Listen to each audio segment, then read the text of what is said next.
Selamlar arkadaşlar. Ben Uğuz. Bugün sizlere Anno 1800 için mod tavsiyelerinde bulunacağım. Bu modlar gerçekten önemli modlar. Yani Anno Vanilla oynanmayacak bir oyun. Kesinlikle kullanmanız gereken modlar.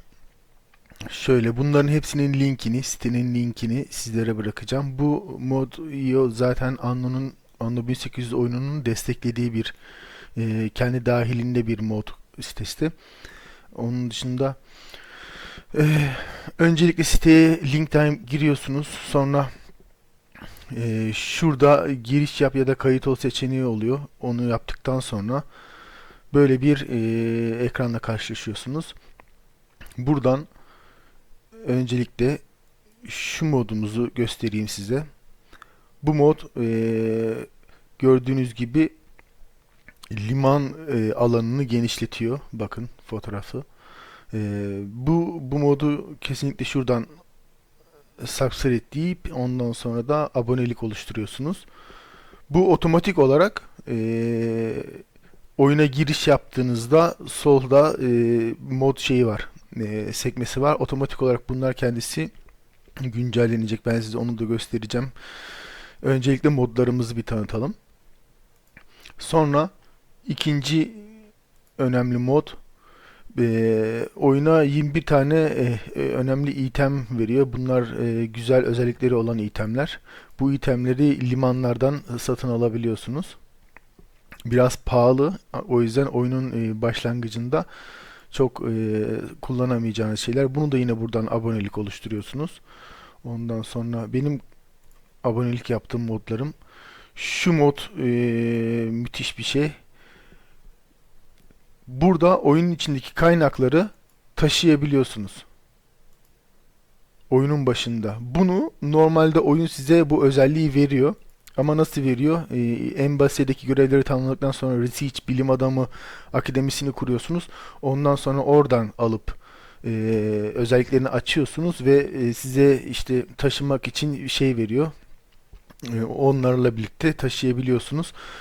Ama bu oyunun başında yapıp da düzeninizi kurup daha sonra oyunun late games'te oyunu şey yapabilmeniz için yani beklemiyorsunuz, o kadar uzun bir süre beklemiyorsunuz. Yeniden düzenlemek zorunda kalmıyorsunuz. Oyunun başında bunları yapabiliyorsunuz.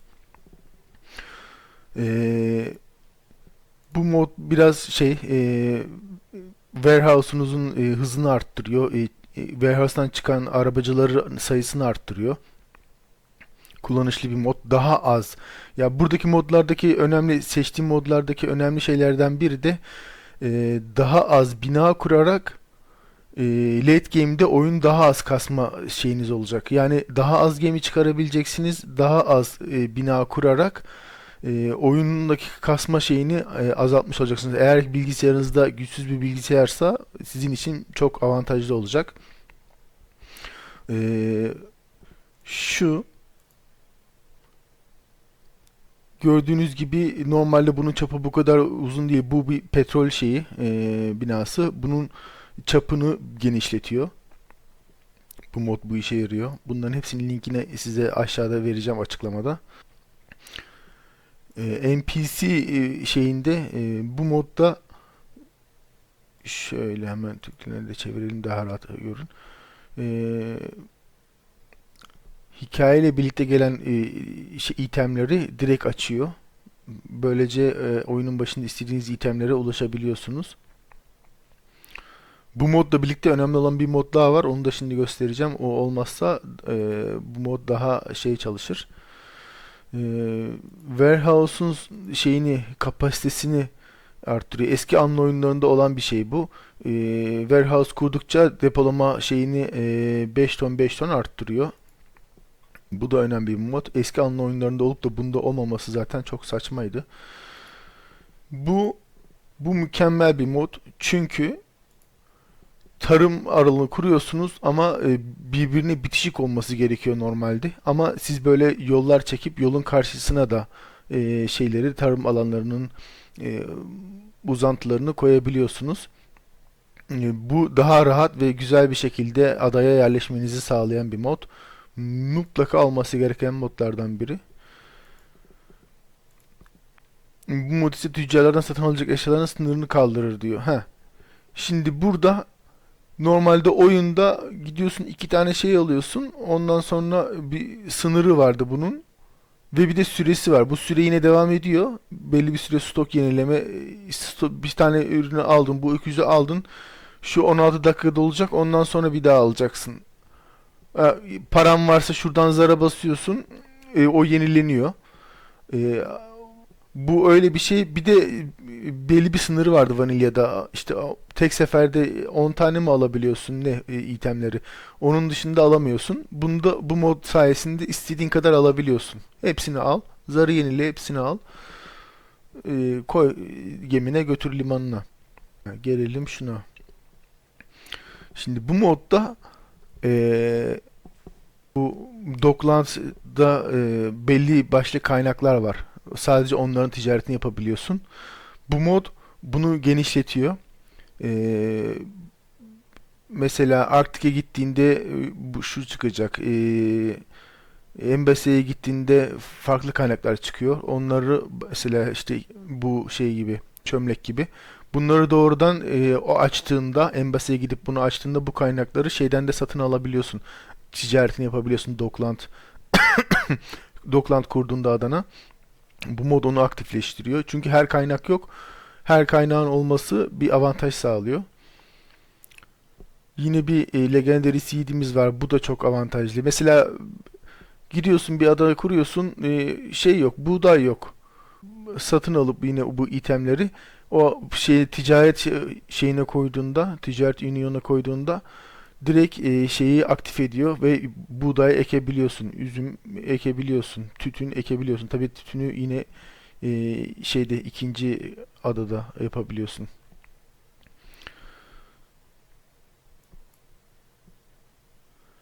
Şu yani bunun oyuna dahil olması gereken şeyler aslında bunlar ama bu kadar zoom out'u yapamıyorsun. Zoom out yapıp her yeri görmek istiyor insan ama bu oyunun orijinalinde yok maalesef. Bu modda onu sağlıyor. Zoom out'u yapabiliyorsun böyle. Daha rahat görüyorsun etrafını. Embassy Community Peer bu işte şeyde Old World'deki banliyö iskelesinin aynısını Embassy'ye entegre ediyor. Bundan her şey için var. Arktik için olan var. Bu da karaya depo kurmanı sağlıyor ve 100 ton veriyor. Biraz pahalı, 30 birik istiyor ama 30 tuğla istiyor ama olsun bu çok kullanışlı depo sayısını arttırmak için. Kaynağın varsa depo sayısını arttırabiliyorsun. Normalde limana kuruyorsun. Limana kurduğunda 10 birik filan istiyor ama 50 ton mu ne şey yapıyor. Bu daha avantajlı oluyor. Adanda yer varsa adaya kurabiliyorsun. Şuna gelelim. İşte bu mükemmel bir şey. Bu oyunu daha da az kastırmanız için ihtiyacınız olan şeylerden en önemli modlardan biri. Şöyle ya zaten ufacık ada yani bir tane tiyatro kuruyorsun, bütün adayı kapsasın değil mi? Bir tane market kuruyorsun, bütün adayı kapsasın ama yani şuraya iki tane şey yapıyorsun, ev kuruyorsun. Şu kadarlık bir alanı kapsıyor normalde. Bunu bir tane kuruyorsun buraya, bütün adayı kapsıyor. Adam oradan kalkıp şuraya gidip markette alışverişini yapmalı yani vesaire gibi düşünerek bütün adayı kapsayan bir mod çok kullanışlı, çok avantajlı. Hem aynı binalardan bir sürü kurmak zorunda kalmıyorsun. Hem de kaynağın cebinde kalıyor. Daha farklı şeyler için kullanıyorsun. Daha hızlı gelişmen için önemli. Bu da Dockland DLCC ile gelen bunlara yeni kaynaklar ekliyor. Önemli kaynaklar. Mesela işte tuğla ondan sonra bu önemli olan kaynaklardan bazılarının ticaretini yapamıyorduk bunda. Bu onları ekliyor yine ekstradan. Şimdi mesela bu itemin %50 production özelliği var. %-20 daha az işçi kullanarak yapıyor vesaire gibi birkaç tane özelliği var.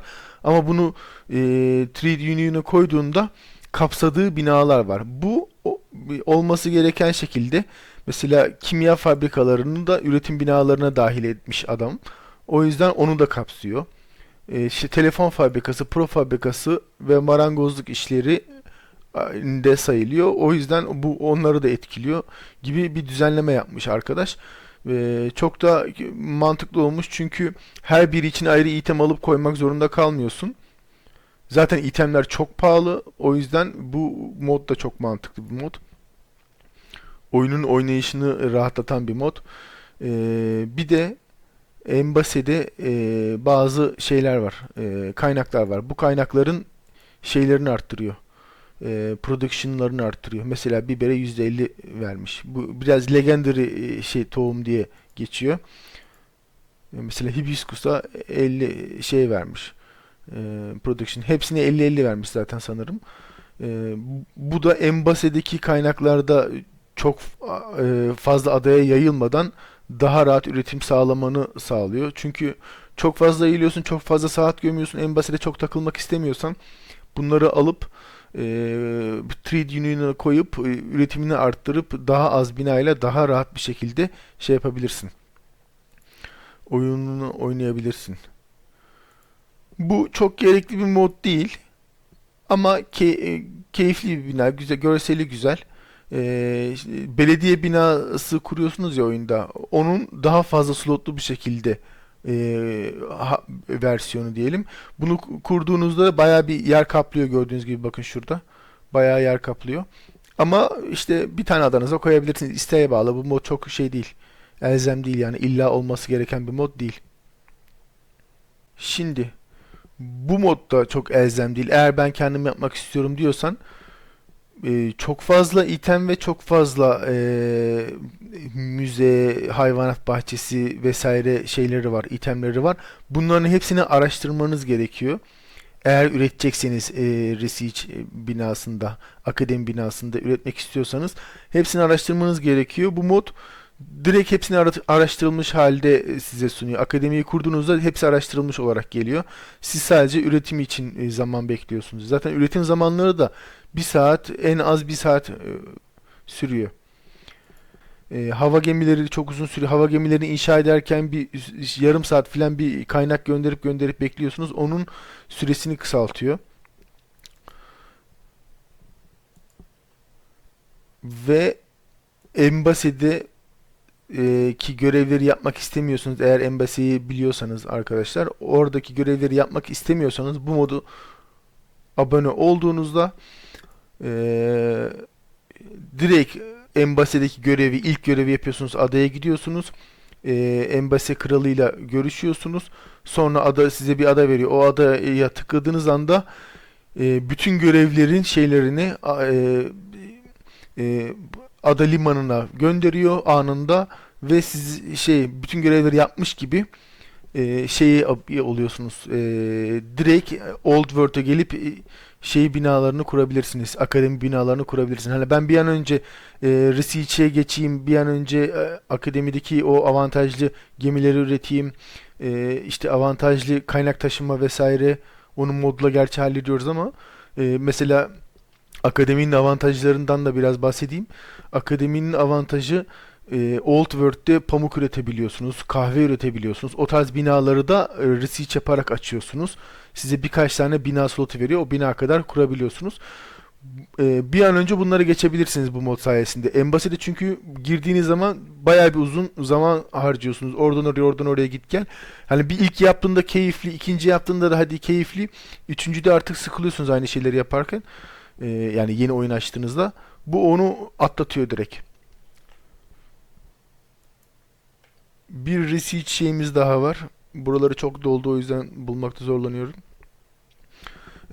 Research'leri akademi binalarını kuruyorsunuz. Akademi şehrini oluşturuyorsunuz. Size bir bilim puanı üretiyor. Bilim puanınızı şey olmuyor, eksilmiyor ama hani bir bilim puanı istiyor bu mod. Ama eee, bilim adamı sayınızı 1'e düşürmüş. Bu modda hani bu research süresinde çok zaman kaybetmek istemiyorum. Burada çok şey yapmak istemiyorum. Bir an önce istediğim şeylere ulaşmak istiyorum diye düşünürseniz bu modu kullanabilirsiniz.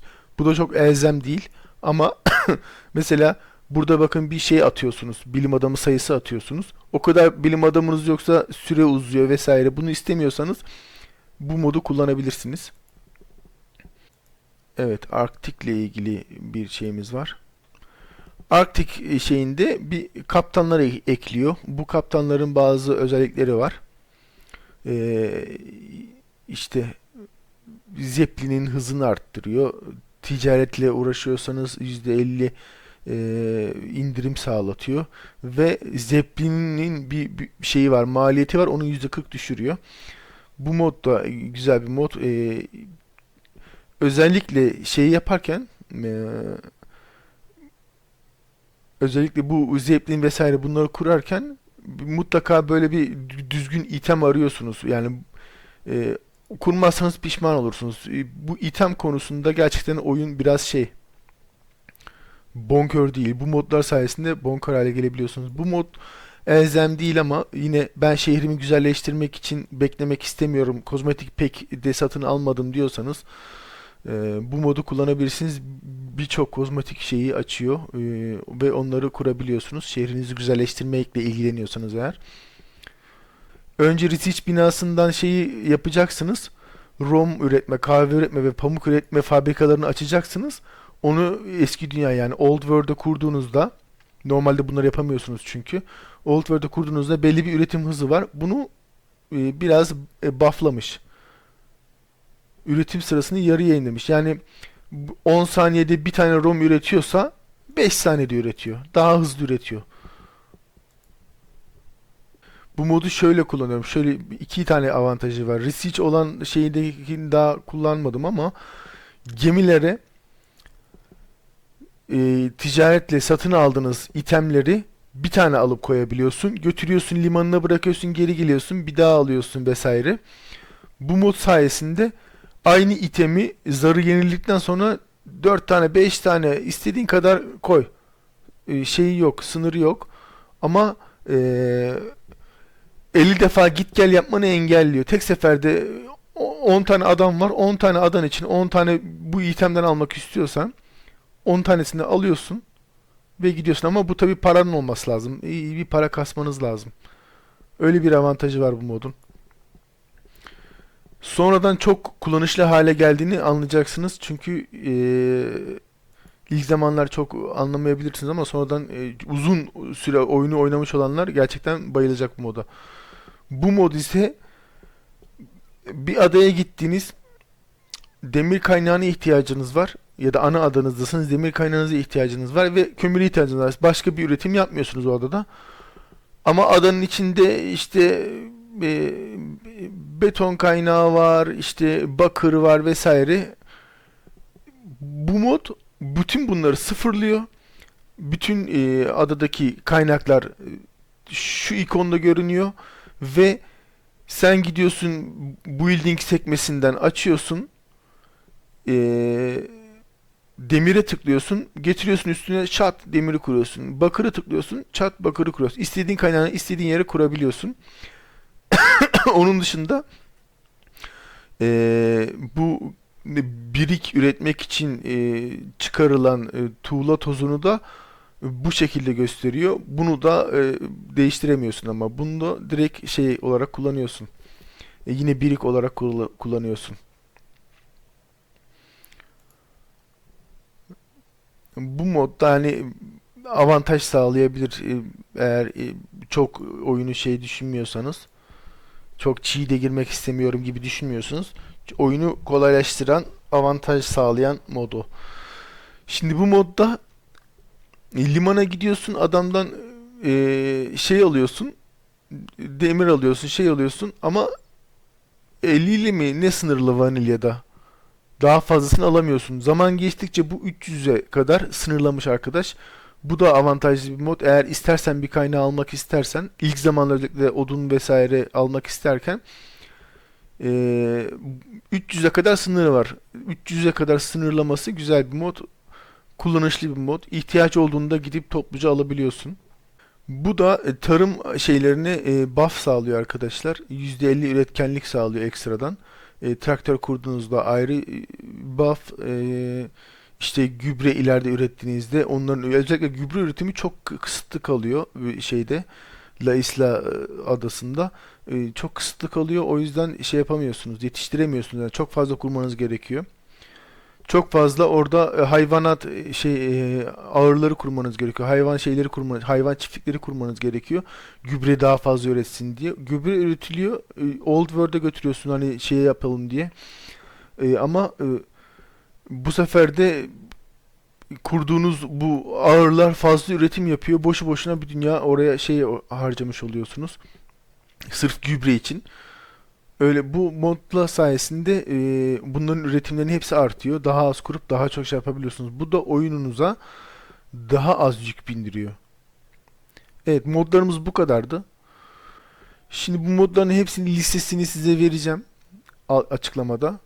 Ayrıca Customize Ship Capacity diye bir şey var. Bu mod da çok kullanışlı, çok avantajlı bir mod. Buna abone olmayın buradan. Çünkü çakışır, bunu şeye kurmanız gerekiyor. Bu kurulumun nasıl olduğunu hemen anlatıyorum size. İyi dinlerseniz, dikkatli dinlerseniz tek seferde yaparsınız. Şu verdiğim linke giriyorsunuz, direkt bu sayfayı açıyorsunuz.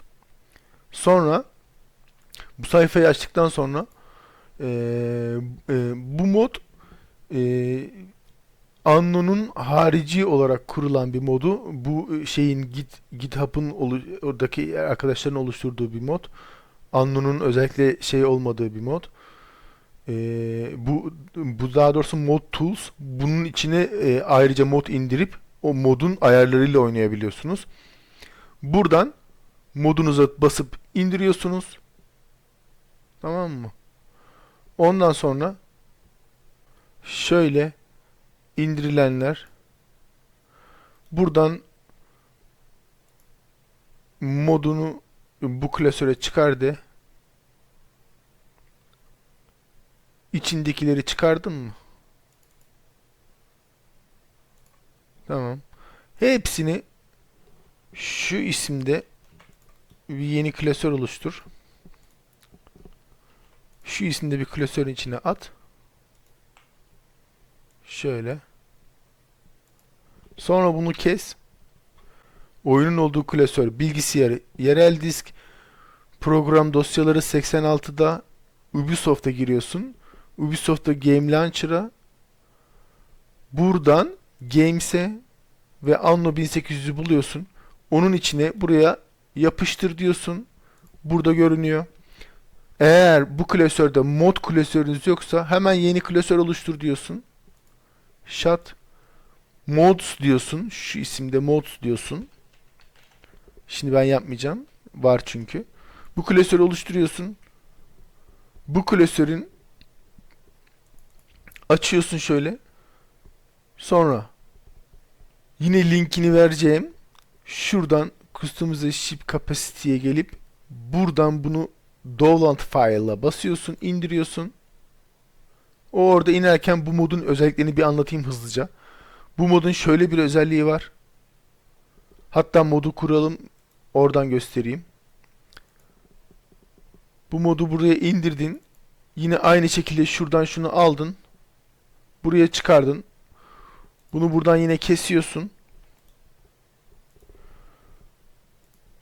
Mod klasörünün içine yapıştırıyorsun şöyle. Tamam mı? Anno klasöründen çıkmadıysanız Anno klasöründe kalın. Buradan mod your Anno'yu yüklemiştik ya. Şuraya geliyorsunuz. Exe dosyasına sağ tıklayın. Gönder deyin. Eğer sizde yine Windows sürümü benimki gibi ise daha fazla seçenekler deyip gönder deyip masa üstüne kısa yol oluşturun. Sonra o kısa yolu özellikler deyin, uyumluluk deyin.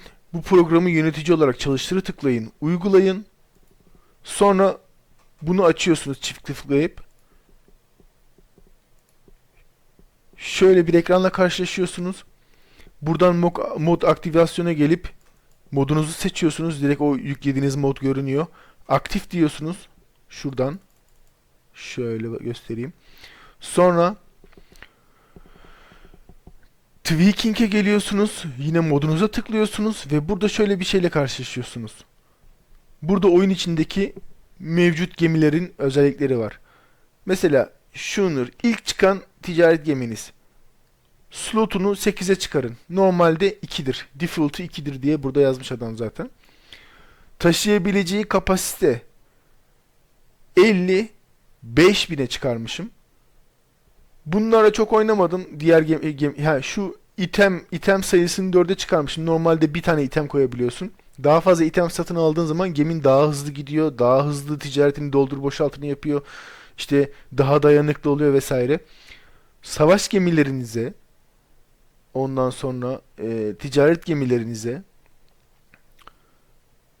bu tarz buff'lar ekleyebilirsiniz. Bu şöyle önemli. Bir şeyi taşıyacaksın, bir adaya boşaltacaksın, kaynakları alacaksın. Ya gemi sayını arttıracaksın ya da saatlerce git gel yapıp onunla uğraşacaksın. Şunun sayesinde, tamam mı? Bunun sayesinde bunu tek seferde birçok kaynağı alıp götürüp geri getirebiliyorsun. Slotlarını arttırıyorsun, taşıyabileceği sayıyı arttırıyorsun. Gemin daha hızlı gitsin diye item sayılarını arttırıyorsun. Onlara daha fazla hız veren, işte güç veren itemleri koyuyorsun. Savaş gemilerinde mesela ekstra top itemi var. Çok güzel kaptan, özellikle kaptanlar var. Bu size bahsettiğim modlarda güzel itemler var. Onları gördükçe zaten bayılacaksınız. Bu modla bunları ayarlayabiliyorsunuz. Bu kadar gemi varmış benim oyunumda. Şurası ise önemli. Burada şimdi bir tane ticaret gemisini aldınız. Dediniz ki işte A adası ile B adası arasında işte şu ticareti yap. İşte odun taşı dediniz. Onun bir 100 taşıma şeyi vardı. Vanilya'da sanırım. Onu 1000'e çıkarabilirsin. 10.000 yapabilirsin. Geminin taşıma kapasitesi 5000 benim şu an. Ama ticarette 1000 mesela. Öyle ayarladım. Normalde 50-50 taşıyor. Bakın default'u 50 demiş. Bunu istediğiniz gibi ayarlayabilirsiniz. Aynı şekilde petrol geminizin şeyini ayarlayabilirsiniz. Normalde default, ben onu oynamadım. Sonra buradan save diyorsunuz ve şuradan oyuna giriyorsunuz. Buradan oyuna giriyorsunuz. Şimdi oyunumuz açılınca size modların nasıl aktif olduğunu göstereceğim. Evet, oyunumuz açıldı. Şurada mod browser var. Şuraya basıyorsunuz. Ve daha önce girip de üyelik oluşturduğunuz şeyi buradan yine siz girip aktif ediyorsunuz. Ubisoft üyeliğinizle mod üyeliğinizi eşleştiriyorsunuz. Burada bütün modlarınız çıkıyor. Diyorsun ki benim üye olduğum modlar. Tıklıyorsun. Burada hepsi listeleniyor. Buradan aktif etmek istediğin modları aktif ediyorsun. Şu an mesela bakın şu mod aktif değil. Aktif ettiği mor renkli görünüyor. Bu mod aktif olan mod. Buna bastığın zaman deaktif olacak. Onun bir netleştirelim. Buradan bütün modlarınızı aktif edip daha sonra öğrendikten sonra oyunun içinde isterseniz buradan deaktif edebilirsiniz işte. Sonra başka hiçbir şey yapmıyorsunuz.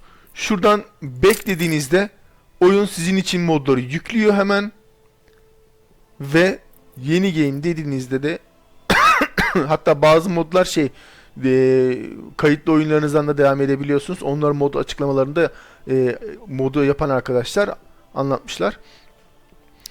Ve oyuna girişinizi yapıyorsunuz. Hayırlı uğurlu olsun arkadaşlar diyorum. Şimdi şöyle bir göstereyim. Bakın burada modlar, aktif ettiğiniz modlar, yukarıda kırmızı görünen aktif olmayan bir mod var. Bakın şimdi load game dedim. Diyor ki bu mod aktif değil. Bu modu aktif etmen için normalde modu ben deaktif etmişim. Oyundan çıkıp bu en son eklediğimiz tool'la açtığımız mod, onu oradan aktif edip oyuna girdiğimde buradan bastığımda on olacak diğerleri gibi.